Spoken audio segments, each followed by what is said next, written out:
What's up, ladies and gentlemen? Akalon here, and of course, welcome back to each and every one of you. Today we'll be talking about Azeroth. In the last few videos, really the last four, we've explored the Void, we've explored the Old Gods, we've explored Anduin and his connections to the Light and to the Void, and we're not done with that, by the way. There's even more things that needs to be discussed there. And we've, of course, talked about the Old Gods, Sylvanas, her connection to Zuval, and all of that.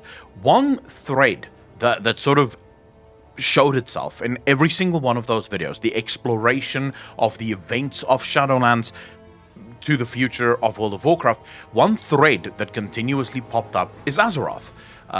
And not just because, it's Azeroth, we live on Azeroth, therefore Azeroth is the centerpiece of all stories.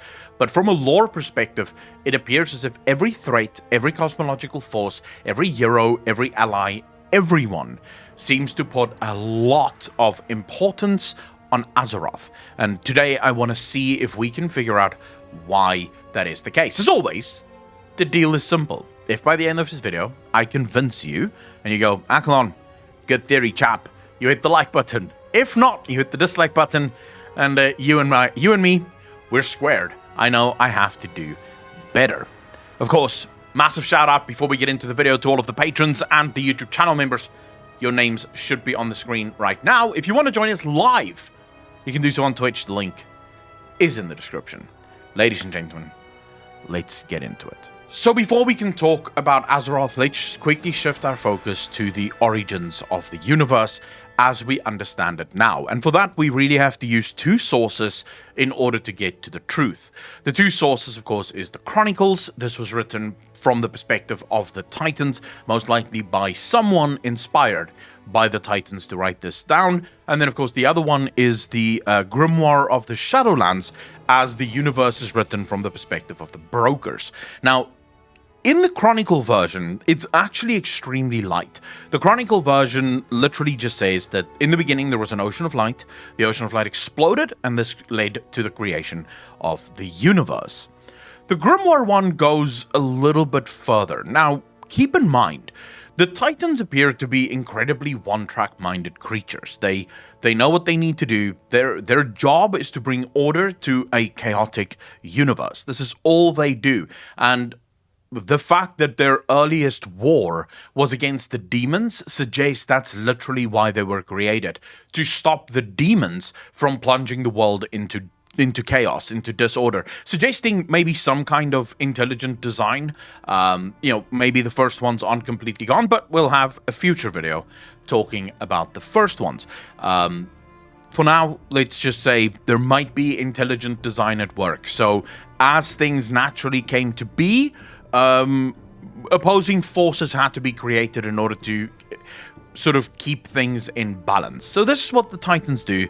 The Brokers, on the other hand, they're not tied to a single-minded focus on something. Instead, they do research based on everything we learned about Venari and all of the other cartels with the Brokers.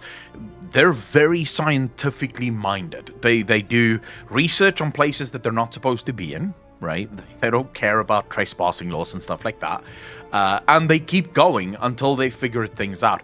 Now, according to them, the Grimoire of the Shadowlands, the early days of the universe actually looked a lot different.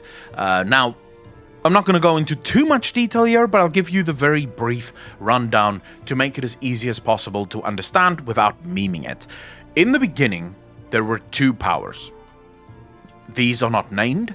The Brokers do not give them names, nor do the Brokers ascribe any sort of power or opposite nature to one another. It does not express that these were yin yang or anything to that effect. It just says that in the beginning there were two forces. Now, all of this comes from the sepulchre of the first ones, or one of the sepulchres of the first ones, a temple of the first one, so to speak. So it is reasonable to surmise that these writings that the Brokers sort of transcoded came from the first ones themselves, the ones who designed our universe.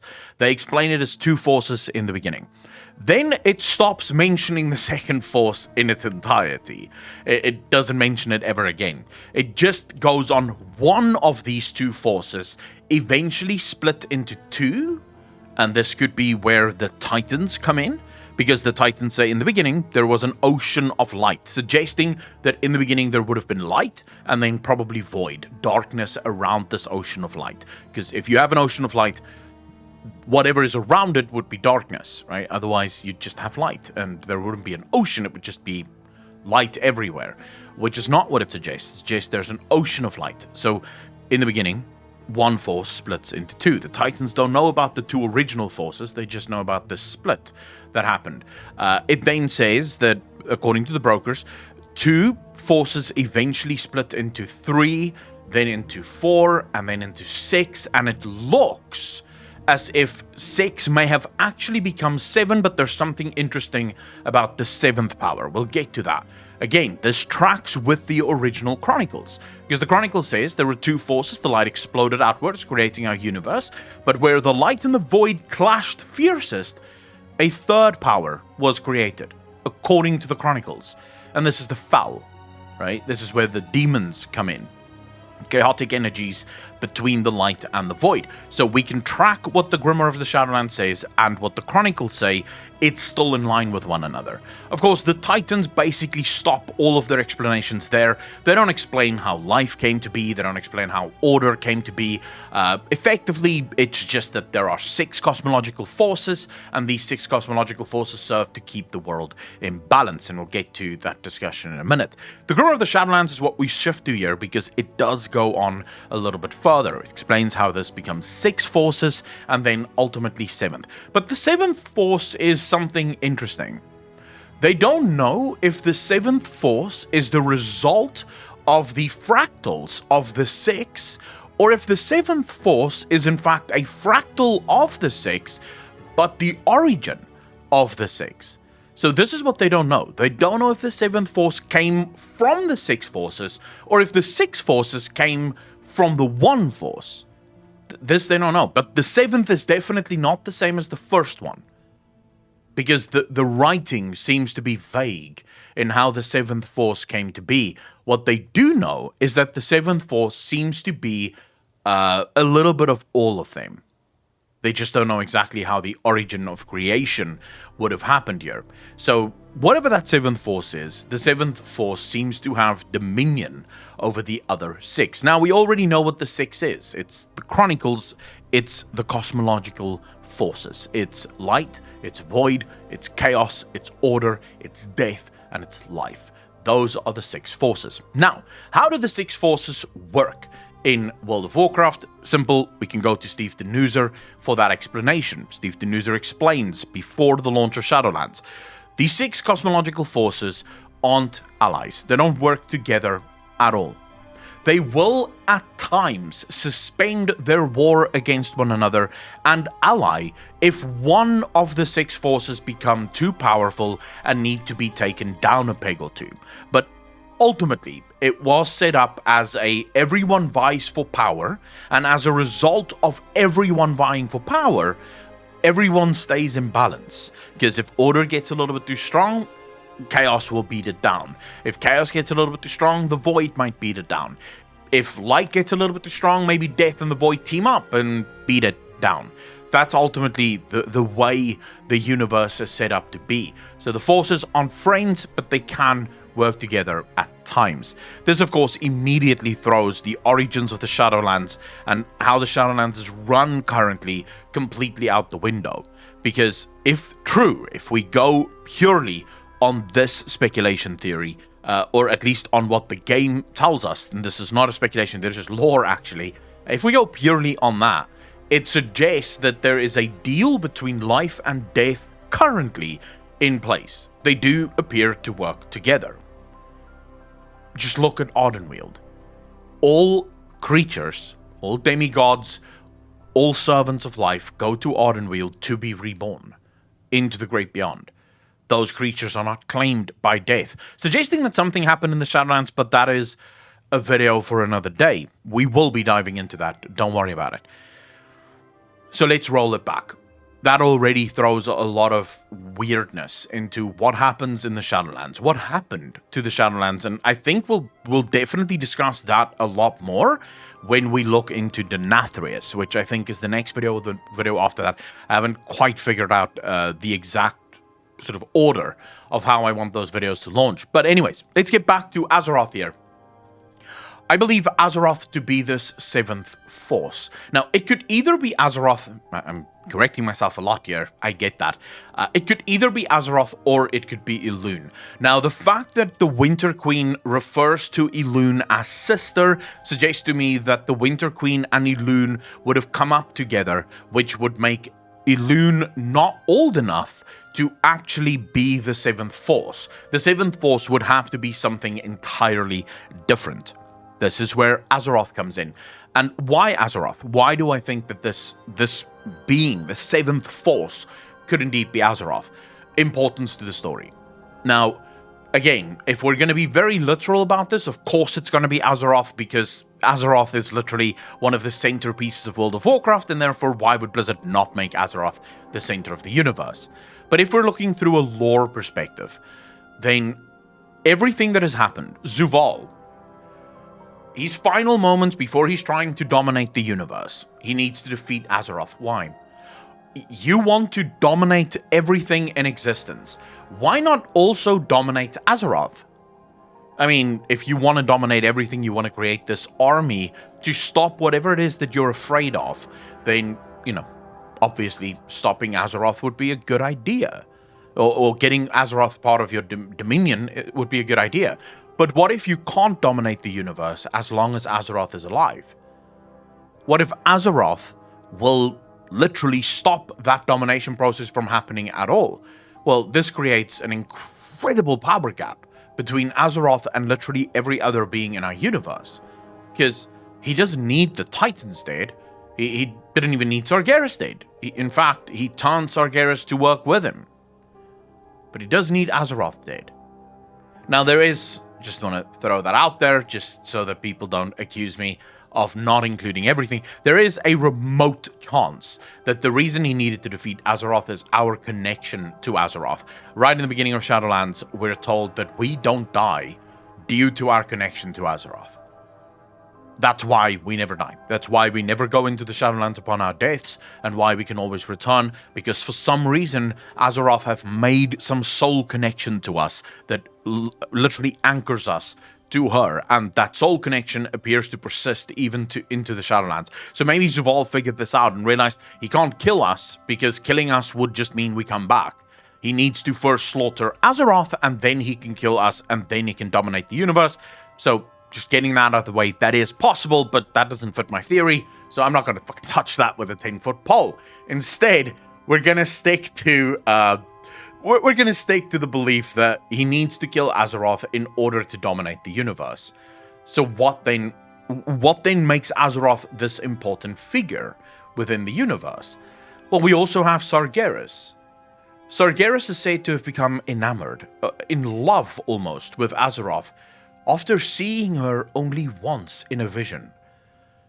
Sargeras had a vision, and it's quite important to note here that I don't believe Titans dream.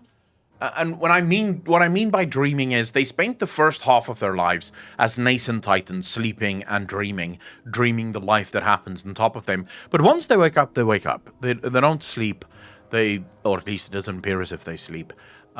They just do. They just exist. And the vision that it refers to would most likely not have been just a normal vision, as in a dream, but rather something that physically happened. As Sargeras went into this vision, it may have been Azeroth that called to him and pulled him into this vision. Because in his vision, he goes through the dark portal, but then he falls through the core of Azeroth. And as he's falling, Azeroth opens but one eye. And this changed Sargeras forever. He came back out, and from that moment forward, he was completely obsessed with Azeroth. Now, the words the demons use suggest some kind of love connection to Azeroth. But it's again, why Azeroth? Well, I believe that Azeroth is this seventh force, this fractal of the six. But it could be much deeper than that. It could be much scarier than that. If you were to ask my opinion on what exactly Azeroth is, and or what the seventh is, because the seventh is sort of suggested as either being the result of the six creating a seventh, or the seventh creating the six. If you were to ask my opinion on it, I would argue that the six created the seventh, and it was by design. Basically, a Lord of the Rings reference here, one ring to rule them all, kind of thing. So Azeroth was meant to be the great equalizer.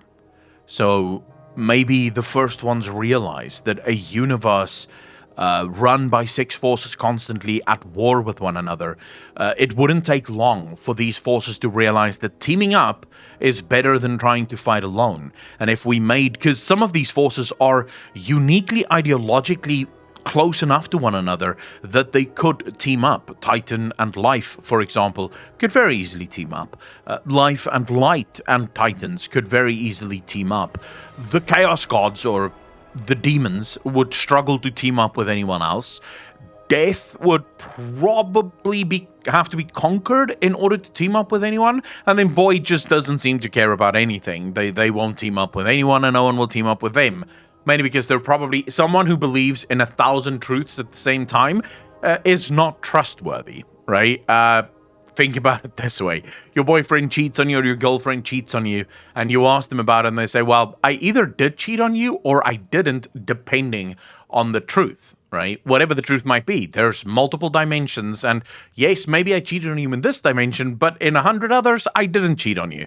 Would you trust such a person to still be your boyfriend or girlfriend? So the Void is really not trustworthy. So obviously no one's going to side up with the Void. And maybe the first ones, the intelligent ones, realize this. They realize they realize the initial flaw within their plan. And it might also be that this is what Zuval recognized and realized. He realized that this is an ultimate threat. This is a threat that simply can't be ignored. These six forces will eventually form alliances within one another, and those alliances will ultimately destroy the universe. So by dominating the universe, he ensures that complete balance remains at all times, and that the universe doesn't fall into this absolute chaos. But in order for him to do this, the defeat of Azeroth is imminent. He needs to kill her first, because as long as she remains, whatever he does, even if he dominates the whole universe, as soon as she is born, she will put an end to him. She will literally walk up to him, smack bang, dead, and she will remake the universe in her own image, which means a unified universe, as it will. But what if it goes even deeper than that? What if there's even more to that theory? What if Azeroth isn't the seventh? Or more importantly, what if the seventh isn't part of the six? What if the seventh is something completely outside of our universe? Remember the second force that wasn't part of anything? What if that force injected itself at the very start of our universe? Remember the Algalon fight. Algalon tells us that our world is beyond corrupted. So much so that he wants to establish re-origination. What he was testing for was the corruption of Azeroth, and the corruption of all of Azeroth. And he found that the corruption levels were so high that it was necessary to destroy everything, to restart it all. What if Azeroth, the corruption levels of Azeroth is natural? Because she's not from this world. This is why she is a fractal of all of the six. Because she was injected to be exactly that, to draw from the powers of all. What if this is why the Titans keep her asleep? What if this is why all of these engines are built on Azeroth to keep her from waking up? Because the Titans simply tell Sargeras that they have found a Titan more powerful than any Titan they have ever encountered. So they tell Sargeras. Azeroth is more powerful than anything they've ever encountered. And yet, she's asleep. She remains asleep. She is so important that Elune herself abandons her sister to make a home near Azeroth, Elunaria, the home of Elune. And I have a weird theory about that as well that we'll discuss in a future video. Even Elune leaves her sister's side to come watch over this Titan. Aid the Titan, or perhaps guard against the Titan. Ensuring that should this Titan ever wake up, steps are immediately taken to get this Titan under control. I'll give you guys a couple of whispers, because we do have a couple of whispers. And this is thanks to the Discord. If you want to be part of the lore conversations, the Discord is there. These whispers are eerie, to say the very least. Very, very eerie. So the first whisper makes very clear sense, doesn't really need any explanation. This is mysterious whispers that happened in Drustvar, in the cemetery in Drustvar. At the time, I think most of us sort of looked at a lot of these whispers, and I remember covering them, but at the time with the knowledge and the limited knowledge that we had of everything that was going on, it really wasn't easy to try and figure out what if anything, these whispers meant outside of just the old gods. Now we have even more information at hand, which suggests a deeper meaning to these whispers. The first one, her blood is making him stronger. Yours will too. Clearly, that is a N'Zoth thing. But then comes night falls. Her song will end. Now this could either be about Azeroth or about Elune. Night falls, her song will end. That's very much a sort of Night Elven, Elune-esque kind of whisper. So it suggests that when the Hour of Twilight finally happens, perhaps Elune is the one that pays the ultimate price for this. Then says her whispers echo loudest of all. Is this Azeroth or is this Elune? What whispers are they referring to? Whispers are generally considered to be void-like. If Azeroth is the seventh, she would have elements and properties of the void. She would absolutely have this ability to whisper, to drive one to madness, as it were. Remember, all madness refers to really is doing the bidding of the old gods. They keep whispering to you until you follow and do what the whispers tell you to do. So Azeroth would have this ability. The cracks widen, probably speaking about N'Zoth's prison, but could also refer to the breaking of the Shadowlands. This whisper really threw me. She seeks that which must be earned by sacrifice. Is this referring to Sylvanas? Is this referring to Tyrande? Or is this perhaps referring to Elune? She seeks that which must be earned by sacrifice, suggests death. If what you want, and the only way to get that, what you want, is through sacrifice, it has to have something to do with death. So it could have referred to Sylvanas.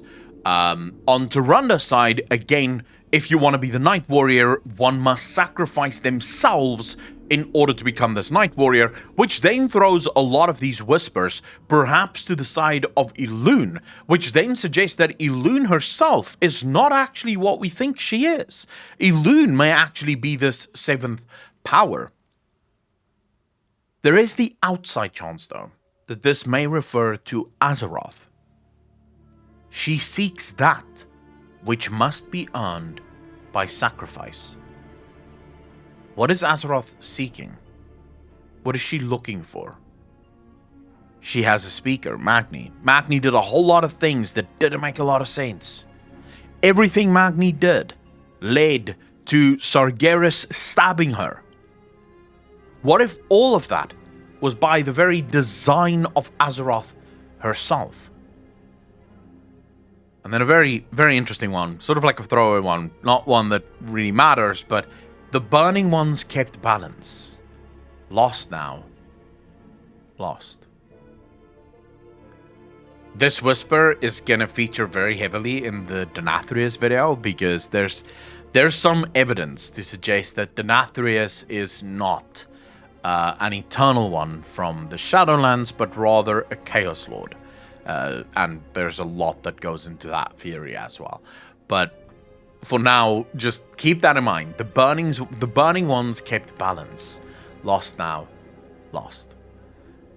It's true. If you go back, the Void hated the Foul hated the Void. The Light hated the Foul hated the Light. Life hated the Foul hated life. Death hated the Foul hated death. Order hated the Foul hated order. All the Foul ever did was fight all 6, or all 5 of the Cosmological forces, 6 probably because they're fighting amongst themselves as well. They fight everyone to keep everyone in balance. This is what the Foul does, which is very interesting, but, nevertheless, just keep that in mind. The Void, of course, seems to suggest that Azeroth is theirs. They believe that Azeroth is theirs, and they would. If true that Azeroth is part Void as much as he is part everything else, they would view Azeroth as already their own. Consider the Il'gynoth whispers here. Her heart is a crater, and we have filled it. And then there's a whisper that is perhaps more ominous than any other. At the hour of her 3rd death, she ushers in our coming. It never suggests that she has to die. It only suggests that at the hour of her 3rd death, she ushers in our coming. The hour of her 3rd death could very easily have been the fight with Zuvul. This was the 3rd time without question. A lot of us looked at the stabbing of Sargeras as her 3rd death, or the hour of her 3rd death. But this only is if we assume that Sargeras wanted to kill Azeroth. If true what the demons say, Sargeras had no intention of killing Azeroth, and everything that had happened up until that point was by Azeroth's own design. She wanted the sword inside of her. I mean, I don't kink shame, so whatever, it's up to her. But she wanted that to happen. The Zuvul, on the other hand, he wanted to kill her. We know he wanted to kill her. He literally attacked her, and it was our job to heal her. This would be the hour of her 3rd death. In what way does she ultimately open the way? Now, this is where we get to 5 lanterns, now darkened. The light they seek will open the Master's way. The 5 lanterns could so easily reference the Eternal Ones. Their sigils being broken and taken. They remade their own sigils, the light they seek. The sigils being remade. But this is what opens the Master's way. So perhaps by recreating these sigils, they have, weakened the prison of the Void? Perhaps. Perhaps this is the very thing that Zuvul warns us against at the end of Shadowlands. Saying that what is coming is so much bigger than I.